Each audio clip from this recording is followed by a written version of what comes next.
I remember being an excited 16-year-old kid when the Pro XP got debuted. It was the absolute most amazing machine that ever came out. At the time, they called it the XP 1000 Turbo, but really has just changed its name to the Pro XP. I absolutely love this machine. I burned the wheels off of it 24/7 when it first came out, and the advancements from then to now are astronomical, making it 10 times the machine it even was back then. The machine comes in at just under 1,000 cc's. Technically, it's 925 cc's, but it has 181 horsepower, so it's really kicking out quite a bit of steam out of the motor there. Sits at 64 inches wide like it has for all this time, and sits on the Walker Evans shocks, 2 inches in the front and 2.5 inches in the rear, which in all reality is a great suspension setup. Walker Evans has made amazing shocks for a very long time, and they are a very reliable name in the industry. The machine comes with a pretty standard wheel and tire setup on Polaris side-by-sides and really just all side-by-sides in the industry, with a 14-inch cast aluminum wheel and a 30-inch tire. You really can get away with a 31 or a 32-inch tire on this machine pretty easily. The transmission and the gearing will kind of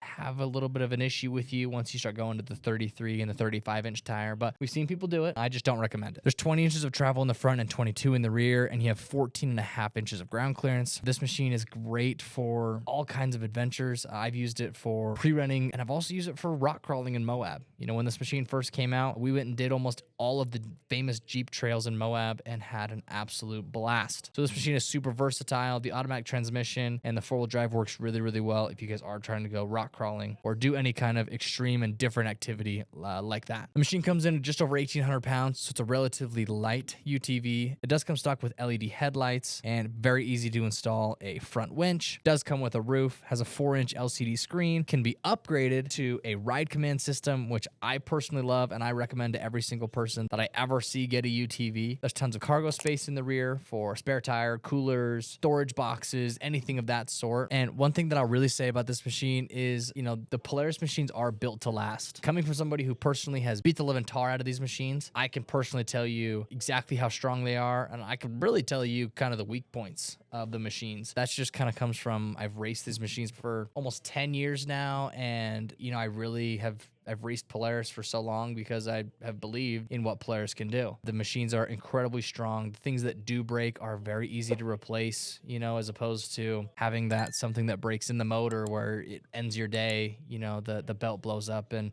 takes 15 minutes to replace and it's a $100 part. You know, if I were to break anything and whether break that, then, you know, a big heavy transmission. The machine does hold up like you wouldn't believe. I've actually put 2,000 miles on a single belt once. I wouldn't recommend that. I would make sure to change it, switch it up, make sure to maintain your machine properly. I personally have gone way over my maintenance and the machine survived. I wouldn't recommend that. I think that it's ultimately extremely bad for your machine, but you know, when we go down to Mexico and we put thousands of miles on them, you know, it's kind of hard to do a routine service. But here at Prime, they've always taken care of my machines, and every single time I come in, they always get mad at me for not taking care of them the way that I should. They survive nonetheless, making me feel very secure about my Polaris machines. This is everything that I love about the Polaris Pro XP. If you guys want to know more about other machines, you guys want to know more about what it's like to drive them or ride in them or buy them or use them or break them, then make sure to like, follow, and subscribe.